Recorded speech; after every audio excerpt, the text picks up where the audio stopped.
Hey everyone, in this quick tutorial, I will show you how to change the region on your iPhone. Whether you're moving to a new country, want to access different apps, or adjust regional settings like currency and date formats, changing your region is simple. Let's get started. First, unlock your iPhone and open the Settings app. Now scroll down and tap on General. Inside the General Settings page, scroll down and tap on Language and Region.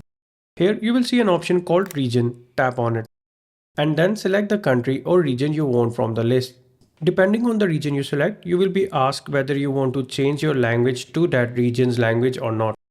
You can switch the language or tap on the Keep button. Your iPhone will update its settings to match the new region. This can change the App Store, available apps, currency formats, and more. Some apps might need to restart to reflect these changes.